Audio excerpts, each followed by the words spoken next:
Under 30,000 rupees एक Android tablet अगर देख रहे हो विद 5G सिम विम भी अगर आपको चलाना है तो ओप्पो का पैड 5 है आज हमारे पास, जिसकी Oppo pencil 2R and Oppo Enco buds 3 pro भी आए हैं। इनको हम टेस्ट करते हैं and yes this video is made in collaboration with Oppo. तो देखते हैं टैबलेट कहां स्टैंड करता है, क्या कुछ है इसके अंदर।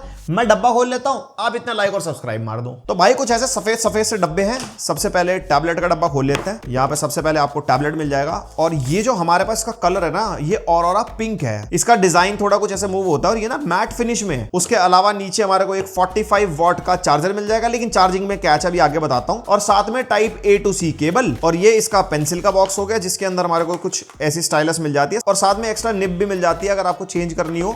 और ओप्पो एनको बड्स 3 प्रो, ये कुछ ऐसे हमारे ईयरबड्स हैं। जैसे इनके एनको बड्स होते हैं व्हाइट कलर में, वैसे ही है ये। और एज ऑलवेज एनको बड्स के अंदर हमारे को कोई भी केबल नहीं मिलती, हाँ एक्स्ट्रा ईयर टिप्स तो मिल जाते हैं। सबसे पहले प्राइसिंग एंड वेरिएंट। इसका जो ओनली वाईफाई वाला वेरिएंट है ना, 8GB RAM and 128GB storage के साथ आता है, जिसकी MRP 29,999 है। वैसे भी 27,999 का चल रहा है। और एक वाईफाई प्लस 5G वाला है, ये 8GB 256GB के साथ आएगा, जिसकी MRP 34,999 है। अभी प्राइस इसका 33,999 चल रहा है। तो सबसे पहले ओप्पो बड से शुरू कर लेते हैं। ये 17,999 के चल रहे हैं अभी आज की डेट में एंड डिजाइन वाइज पूरा ग्लॉसी बिल्ड में मिलता है। इसका केस भी और जो बड्स भी है वो भी ग्लॉसी है, लेकिन IP55 रेटेड है। वर्कआउट वगैरह कर लो, कुछ स्वेटिंग वगैरह हो तो खराब तो नहीं होंगे। एंड टच कंट्रोल्स मिल जाते हैं, single, double tap, triple tap, long press वगैरह। और इसके अंदर 12.4mm के ड्राइवर्स हैं और SBC एंड AAC कोडेक का ही सपोर्ट मिलता है। साथ में डुअल डिवाइस पेयरिंग और गूगल फास्ट पेयर का भी सपोर्ट है और सॉफ्टवेयर का सपोर्ट मिलता है ओप्पो के बड्स के साथ। हे मेलेडी ऐप डाल के इसके अंदर आपको सारी चीजें मिल जाती हैं और इसके अंदर फास्ट चार्जिंग भी है। 10 मिनट्स आप चार्ज करोगे बड्स को, 4 आवर्स तक का प्लेबैक आपको मिल जाएगा। And total playback brand mention 12 hours का है एंड केस मिला के टोटल 54 आवर्स तक का बैकअप आप निकाल सकते हो। तो बैटरी बैकअप काफी अच्छा खासा है। एंड मेनली द साउंड अच्छे खासे लाउड है। 100% वॉल्यूम पे काफी श्रिल हो जाती है बिकॉज इसके हाइज काफी क्रिस्प है। तो 70 to 80% एक स्वीट स्पॉट है। बेस अच्छा फील होता है, सेपरेशन बढ़िया है, ट्रेबल भी अच्छी है। ओवरऑल जिन प्राइस पे आते हैं आप डेफिनेटली इनको चेकआउट तो कर सकते हो। And yes Oppo pencil 2R ये विद इन द बॉक्स आपको नहीं मिलेगी, सेपरेटली आपको 2,999 की बाय करनी पड़ेगी। एंड अगर आपको स्केचिंग वगैरह करनी है, नोट टेकिंग करनी है, बड़ी डिस्प्ले है, 4096 प्रेशर सेंसिटिविटी वाली है। तो जितना प्रेशर देते हो उस हिसाब से जैसे लाइंस वगैरह ड्रॉ करते हो तो थिकनेस वगैरह चेंज हो जाती है। और इसके अंदर एक बटन में मिल जाता है जिसमें आप टूल्स में शिफ्ट कर सकते हो, प्रेस एंड होल्ड करके पार्शियल स्क्रीनशॉट ले सकते हो। लेटेंसी इतनी ऐसा ज्यादा फील नहीं हुई मेरे को, नॉर्मली जैसे यूज कर रहे हैं ना कुछ इतनी लेटेंसी है, आप अपने सामने देख सकते हो। एंड साथ में ना साउंड भी आती है जब आप इसको लिखते हो ना, खसखस खसखस, वो थोड़ी पेपर वाली। और राइट कॉर्नर में हमारे को जेस्चर मिल जाता है, क्विक नोट का, एनोटेट का, स्क्रीन पे कुछ भी आपको लिखना है तो। Palm rejection and tilt detection वगैरह भी मिल जाता है इसके अंदर। हैंड राइटिंग को भी ये सपोर्ट करता है। ऑफ स्क्रीन नोट टेकिंग अगर आपको नीचे स्क्रीन ऑफ है ना, टैप करोगे तो नोट्स खुल जाते हैं। और अगर आप इस टैबलेट को फ्लैट सर्फेस पे रख के भी स्टाइलस यूज करते हो ना तो ऐसा वॉबल वगैरह फील नहीं होता। और बाकी चाहो तो ड्राइंग वगैरह कर लो, नोट टेकिंग कर लो, कलर ग्रेडिंग वगैरह करनी है, कुछ स्टाइलस से जो भी अपना कलाकारी वाले टास्क होते हैं वो सब आप आराम से कर ही पाओगे। और अच्छी चीज ये टाइप सी पोर्ट के साथ आते हैं। 80 mAh की बैटरी है, 10 मिनट जस्ट आप इसको चार्ज करोगे 12 आवर्स तक का बैटरी बैकअप भी देती है। तो अगर आपको एक स्टाइलस की नीड है तो ये टैबलेट स्टाइलस को भी सपोर्ट करता है, जो आपको अलग से बाय करनी पड़ेगी। लिंक्स वगैरह वैसे मैं दे दूंगा सारे डिस्क्रिप्शन में। और अब जरा टैबलेट की डिजाइनिंग की तरफ नजर मार लेते हैं। 12 इंचेस का टैबलेट हमारे को मिल जाता है, पीछे ओप्पो की ब्रांडिंग है और पॉलीकार्बोनेट में इसकी बैक। और यहाँ पे जो फ्रेम है वो भी हमारे को पॉलीकार्बोनेट मिल जाता है। बाकी इस तरह वॉल्यूम रॉकर बटन, माइक्रोफोन, ऊपर की तरफ 2 स्पीकर, ग्रिल और पावर बटन हो गया। और यहाँ पे हमारे को ट्रे मिल जाती है जिसके अंदर एक नानो सिम और SD कार्ड भी आप लगा सकते हो। हमारे पास 5G वाला वेरिएंट है, उसके नीचे हमारे को 2 स्पीकर, ग्रिल, माइक्रोफोन और एक टाइप सी 2.0 का पोर्ट हमारे को मिल जाता है। और बाकी ये वाली साइड हमारी पूरी प्लेन है। और ये टैबलेट ना ज्यादा मोटा नहीं है, 6.8mm इसकी थिकनेस है और 600 ग्राम्स के आसपास इसका वेट है। तो ऐसा हैवी फील नहीं होता जैसे अगर आप इसको 2 हाथों से आप यूज करोगे। ऑब्वियसली काफी बड़ा टैबलेट है, आपके कैसे हाथ हैं, जैसे मेरे तो छोटे, तो मेरे हाथों के हिसाब से तो काफी बड़ा है। बट बड़ा टैबलेट होते हुए ना मल्टीमीडिया या प्रोडक्टिविटी टास्क वगैरह करते हो, या फिर अगर आप इसकी स्टाइलस भी इसके ऊपर यूज करते हो तो वो काफी बढ़िया रहता है बड़ी स्क्रीन के लिए। और इसके अंदर 12.1 इंच की IPS LCD डिस्प्ले है जिसका रेजोल्यूशन 1980x2800 है। 120 हर्ट्ज का रिफ्रेश रेट है और ये LTPS डिस्प्ले है, 30, 60 और 120 में शिफ्ट होती है। और पूरे UI में 120 हर्ट्ज चलता है, ज्यादातर एप्लीकेशन में भी सपोर्ट है। लेकिन YouTube के अंदर अभी 60 हर्ट्ज ही है, प्रोबेबली अपडेट वगैरह के थ्रू फिक्स हो सकता है। और इसकी इनबिल्ट स्क्रीन किसी प्रोटेक्शन के साथ तो आती नहीं है, तो इस पे स्क्रीन गार्ड लगाना पड़ेगा फॉर एक्स्ट्रा प्रोटेक्शन भाई साहब। और ये 7:5 एस्पेक्ट रेशियो के साथ आता है, 88.5 स्क्रीन टू बॉडी रेशियो है। कुछ इतने बेजल हमारे को मिल जाते हैं, बेजल काफी ठीक ठाक है, मतलब टैबलेट के हिसाब से व्यूइंग एक्सपीरियंस बढ़िया है। और साथ में नेटफ्लिक्स के अंदर मैं चेक करा था, HDR10 एंड डॉल्बी विजन का भी सपोर्ट मिलता है। YouTube पे 4K 60 HDR पे आराम से वीडियो देख सकते हो। और TUV Retinal इंटेलिजेंट आई केयर 4.0 सर्टिफाइड है इसकी डिस्प्ले, यानी कि ज्यादा टाइम तक अगर आप इसकी डिस्प्ले को यूज करते हो तो आंखों पे इंपैक्ट नहीं आएगा। वैसे गैजेट्स वगैरह कम ही चलाने चाहिए, क्या डूम स्क्रॉलिंग चल रही है। और हमने इसका कलर गैमेट टेस्ट किया, 93% sRGB निकल गया, 79% P3 वैल्यूज है, तो कलर्स वगैरह बढ़िया दिखाई देते हैं। और ब्राइटनेस भी टेस्ट करी, नॉर्मली 598 निट्स के आसपास है और आउटडोर मोड में 844 निट्स तक ये पुश हो जाती है। तो ब्राइटनेस अच्छी है, आप इंडोर यूज कर रहे हो, आउटडोर यूज कर रहे हो, टैबलेट के हिसाब से ब्राइटनेस डिसअपॉइंट नहीं करती। और भाई क्वाड स्पीकर मिलते हैं इसके अंदर, क्या जबरदस्त एक्सपीरियंस है।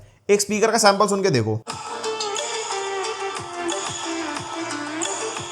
भाई, इतनी लाउड साउंड है, सेपरेशन बहुत प्यारा फील होता है। और भाई टैबलेट है यार, थंप फील हो रहा है, हल्की हल्की सी बेस महसूस होती है। स्पीकर्स एकदम जबरदस्त है, मल्टीमीडिया वगैरह देखोगे ना मजा आ जाएगा। और साथ में ओ रियलिटी ऑडियो का सपोर्ट मिलता है, जिसकी डेडिकेटेड सेटिंग है, जिसको आप एनेबल या डिसेबल कर सकते हो। और ये सारे कोडेक्स का सपोर्ट मिल जाता है जो आपके सामने स्क्रीन पे आ रहे हैं। और हाँ, हैप्टिक्स नहीं है, टैबलेट्स हैप्टिक्स नहीं भैया, वो आउट ऑफ सिलेबस है, किसी टैबलेट में मिलते ही नहीं है। बहुत रेयर है आधा टैबलेट कोई जिसमें हैप्टिक्स का सपोर्ट आता है। एंड ओवरऑल मल्टीमीडिया के मामले में आप मूवीज देखते हो, गाने वाने सुनते हो, भाई टैबलेट वाइज स्वाद दे देता है। इवन HDR की परफॉर्मेंस में देख रहा था, उसके अंदर भी कलर ट्यूनिंग वगैरह बढ़िया रहती है, तो मतलब मल्टीमीडिया के हिसाब से बढ़िया है। और ये टैबलेट कलर OS 16 यानी कि Android 16 out of the box आपको मिलेगा। साथ में 2 इयर्स के मेजर अपडेट्स एंड 3 इयर्स के security updates, up to Android 18 तक अपडेट इसके अंदर आपको मिलेगा। एंड ब्लोटवेयर्स वगैरह सच नहीं है, प्री इंस्टॉल्ड एप्स मिलती है like LinkedIn, Netflix, WPS office वगैरह, जो वैसे यूजफुल है, चाहो तो इंस्टॉल भी कर सकते हो। App opening and closing animation वगैरह स्मूथ मिल जाती है, कोई ऐसा जिटर वगैरह फील नहीं होता। और फ्लक्स थीम का भी सपोर्ट मिल जाता है, लॉक स्क्रीन को कस्टमाइज करना हो, डेप्थ इफेक्ट वाले वॉलपेपर मिल जाते हैं, लाइव अलर्ट मिल जाते हैं, डायनामिक बार के अंदर म्यूजिक, मैसेज, नोटिफिकेशन, मैप्स वगैरह के। और हमने इसके अंदर स्विगी डाला था, लेकिन वो अभी सपोर्ट नहीं करता लाइव अलर्ट सेटिंग में जाके ना। बाकी एक फ्लोटिंग विंडो आप खोल सकते हो उसके अंदर, स्प्लिट स्क्रीन अगर आप यूज करना चाहो तो इस तरीके से हो जाएगी। साथ में एक फ्लोटिंग विंडो भी यूज कर पाओगे। जेस्चर्स मिल जाते हैं, किसी भी ऐप पर अगर आप 2 फिंगर स्वाइप डाउन करोगे तो यहाँ पे स्प्लिट स्क्रीन खुल जाती है कुछ इस तरीके से। और होम स्क्रीन पे फोल्डर बड़ा छोटा करना हो, एक पर्टिकुलर ऐप का साइज भी आप चेंज कर सकते हो। पीसी मोड वगैरह नहीं मिलता इसके अंदर। O+ कनेक्ट आप डाल सकते हो, वैसे O+ कनेक्ट की ऐप के थ्रू आप इसको आईफोन या पीसी में डेटा ट्रांसफर कर सकते हो वायरलेसली। आप फोन को भी कनेक्ट कर सकते हो टैबलेट के साथ, पीसी से भी आप कनेक्ट कर सकते हो। दोनों में O+ कनेक्ट की ऐप वैसे होनी चाहिए। बाकी वही सारे कलर OS वाले फीचर में जाता है। साइड से ऐप ड्रॉअर जिसमें AI फीचर्स वगैरह भी है, डायरेक्ट फ्लोटिंग विंडो भी खोल सकते हो यहाँ से। और AI के फीचर्स लाइक AI राइटर, कुछ भी लिख के जिसको पॉलिश कर सकते हो, फॉर्मेट, प्रूफ रीड वगैरह, AI ट्रांसलेट मिल जाएगा, कन्वर्जन वगैरह करना हो, लाइव ट्रांसलेशन करनी हो, डॉक्यूमेंट ट्रांसलेट करना हो, इवन स्क्रीन को भी ट्रांसलेट कर देता है। AI वॉइस स्क्राइब मिल जाता है, ऑन द गो रिकॉर्डिंग करनी हो, उसकी समरी जनरेट करनी हो वो हो जाएगी। AI स्टूडियो मिल जाएगा जिसमें फोटो के डिफरेंट स्टाइल चेंज हो जाते हैं। टैबलेट जब हमने स्टार्ट किया था तो 5000 क्रेडिट शो कर रहा था इसके अंदर, बाकी 10 क्रेडिट्स लगते हैं जब आप इसके अंदर डिफरेंट स्टाइल यूज करोगे। और गैलरी में हमारे को डिफरेंट ऑप्शन मिलते हैं like recompose, portrait, glow, perfect shot, जो भी सारे होते हैं एडिटिंग वगैरह के लिए। तो मतलब AI के मामले में भी एंड फीचर्स के मामले में भी टैबलेट लोडेड है और कलर OS चलाने में भी काफी बढ़िया है। और इतना बड़ा सा टैबलेट है तो ऑब्वियसली बैटरी भी बढ़िया है। 10500 mAh की बैटरी मिलती है और बॉक्स में 45 वॉट का चार्जर है, लेकिन ये टैबलेट 33 वॉट चार्जिंग को ही सपोर्ट करता है। एंड हम चार्जिंग चेक करे थे, 0 to 100% होने में अप्रोक्सीमेटली 2 आवर्स के आसपास लगे थे। और बैटरी बैकअप अच्छा खासा मिलता है। अगर आप कंटिन्यूअस यूसेज करते हो ना तो 8 to 10 आवर्स का बैटरी बैकअप मिल जाएगा ऑन बेसिक यूसेज। बाकी थोड़ा हाई एंड यूसेज होगा, जैसे गेम वगैरह भी खेल रहे हो तो 5 to 6 आवर्स का कंटिन्यूअस बैकअप मिल जाएगा। और ये कंटिन्यूअस है और कंटिन्यूअसली इतना टैबलेट को यूज करता नहीं है, तो आराम से 1 से 2 दिन का बैकअप आप निकाल पाओगे ऑन एंड ऑफ। और 8 मेगापिक्सल का कैमरा मिलता है बैक में भी और फ्रंट में भी, दोनों से आप 1080p 30 fps में वीडियो रिकॉर्ड कर पाओगे। और ये है बैक कैमरा का वीडियो सैंपल, 1080p 30 fps पे आप रिकॉर्ड कर सकते हो। इतनी दूर टैबलेट है तो माइक की क्वालिटी कैसी आएगी दूर से, वो फॉर एग्जांपल कोई वीडियो कॉल वगैरह में बात कर रहे हो तो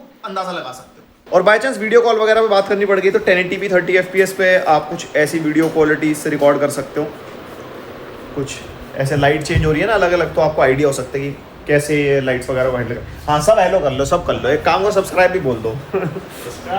और कुछ ऐसी फोटोज वगैरह आ जाती हैं। ऑब्वियसली टैबलेट से कोई फोटो नहीं खींचता, कोई डॉक्यूमेंट वगैरह की फोटो खींचनी हो या नॉर्मल इधर उधर की फोटोज वगैरह खींचनी हो, डिसेंट क्वालिटी निकाल के दे देता है, just like any other tablet. और इस टैबलेट के अंदर MediaTek Dimensity 7300 अल्ट्रा प्रोसेसर हमारे को मिलता है, 8GB LPDDR5X RAM and 256GB UFS 3.1 storage, जिसकी रीड एंड राइट स्पीड आप देख सकते हो। 18 5G के बैंड्स हैं, Wi-Fi 6 भी मिलता है, ब्लूटूथ वर्जन 5.4 भी है, तो कनेक्टिविटी वगैरह में तो कोई दिक्कत नहीं है। प्लस अगर आपको गेमिंग करनी है तो जायरो सेंसर भी मिल जाता है, बट जायरो में डिले है, तो मैं कहूंगा सीरियस गेमर्स के लिए नहीं है ये। और परफॉर्मेंस के लिए अंतुतु बेंचमार्क 9,50,000 के आसपास स्कोर निकल के आ जाता है। और ये जितने बेंचमार्क्स है ना हाई परफॉर्मेंस मोड पे करे, इसके अंदर आप मोड चेंज कर सकते हो टैबलेट में। Geekbench 6 के नंबर्स ये रहे, मल्टी कोर सिंगल कोर जो CPU के लिए होता है, OpenCL फॉर GPU। और 3D Mark टाइम में best and lowest loop score ठीक ठाक है, बिकॉज ये परफॉर्मेंस सेंट्रिक चिपसेट नहीं है, बट स्टेबिलिटी अच्छी मिल जाती है। टैबलेट्स में कुछ गर्मी होती नहीं। CPU थ्रॉटल टेस्ट भी किया था, 15 और 30 मिनट्स का पूरा हरियाली वाला ग्राफ है। और ये बेंचमार्क्स इसलिए किसी और डिवाइस से अगर कंपेयर करना हो, हम सारी वीडियोस में करते हैं तो आप देख लेना। और गेम टेस्ट में करके देख रहा था, BGMI में स्मूथ पे एक्सट्रीम मिल जाता है, एवरेज 59-60 FPS मिल जाएंगे। COD मोबाइल में भी हमारे को लो पे अल्ट्रा, जिसमें 77 एवरेज FPS मेंटेन कर गया था। गेंशिन इंपैक्ट ट्राई किया, लोएस्ट सेटिंग्स पे 60 FPS सेट कर दिया था, एवरेज 56 FPS मेंटेन कर गया था। बुदरिंग वेव्स भी टेस्ट किया जो थोड़ा हेवी गेम है, बैलेंस्ड पे 60 FPS पे टेस्ट कर रहे थे, एवरेज 30 FPS ही मेंटेन करके गया था। स्मूथनेस आप इग्नोर कर सकते हो, उसमें थोड़ा ग्लिच हो रहा था। RDR में एवरेज 30 FPS मिल जाते हैं और चिप के टेंपरेचर इतने कुछ ज्यादा बढ़ते नहीं है, 32-35 के आसपास ही रहते हैं। टूम रेट इंडिकेटर चेक किया परफॉर्मेंस सेटिंग्स पे और 40 FPS इसके अंदर मिल गए थे। कार स्ट्रीट के अंदर भी FPS लिमिट ऑफ करके टेस्ट किया था तो 25 एवरेज FPS निकाल के दे गया था। तो जितने भी हाई एंड गेम्स है उसके अंदर बेटर FPS नहीं आते बिकॉज ये परफॉर्मेंस सेंट्रिक टैबलेट नहीं है, बट